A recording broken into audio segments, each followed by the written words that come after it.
காலையிலேயே கைப்பட பெண்களுக்கு விஜய் எழுதிய கடிதம்.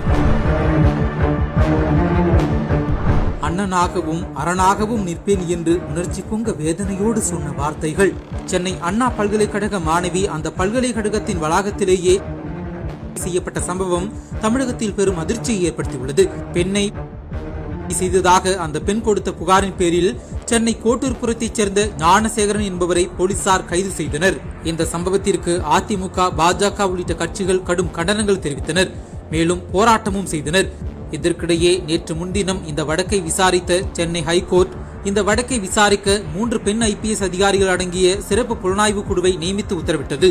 இதற்கிடையே தமிழகத்தில் அனைத்து தரப்பு பெண்களுக்கும் எதிராக நடக்கும் சமூக அவலங்கள், சட்டம் ஒழுங்கு சீர்கேட்ட அவலங்கள், குற்றங்கள் என்று பல்வேறு கண்டு உங்கள் அண்ணனாக மன அழுத்தத்திற்கும் வேதனைக்கும் ஆளாவதாக விஜய் கைப்பட மாணவிகளுக்கு இன்று காலையில் கடிதம் எழுதியுள்ளார்.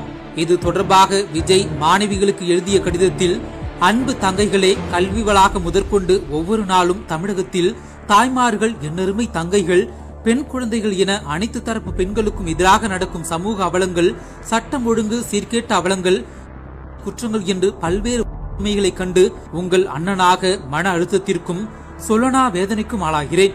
யாரிடம் உங்கள் பாதுகாப்பை கேட்பது? நம்மை ஆளும் ஆட்சியாளர்கள் எத்தனை முறை கேட்டாலும் எந்த பயனுமில்லை என்பது தெரிந்ததே. அதற்காகவே இக்கடிதம். எல்லா சூழல்களிலும் நிச்சயமாக உங்களுடன் நான் உறுதியாக நிற்பேன், அண்ணனாகவும் அரணாகவும். எனவே எதை பற்றியும் கவலை கொள்ளாமல் கல்வியில் கவனம் செலுத்துங்கள். பாதுகாப்பான தமிழகத்தை படைத்தே தீர்வோம். அதற்கான உத்தரவாதத்தை நாம் அனைவரும் இணைந்தே விரைவில் சாத்தியப்படுத்துவோம். இவ்வாறு அந்த கடிதத்தில் விஜய் கூறியுள்ளார். விஜயின் இந்த கடிதமானது இணையதளத்தில் பெரும் பரபரப்பை ஏற்படுத்தியுள்ளது.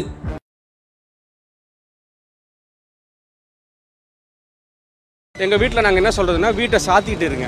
ஏன்னா பயமாக இருக்குது. இப்போ எங்களுக்கு ஒரு 3 தெரு 4 தெரு தள்ளி இருக்கிறவங்களே இது மாதிரி பண்ணும்போது, எங்கள் வீட்டில் இருக்க பொம்பளைங்க, எங்கள் வீட்டில்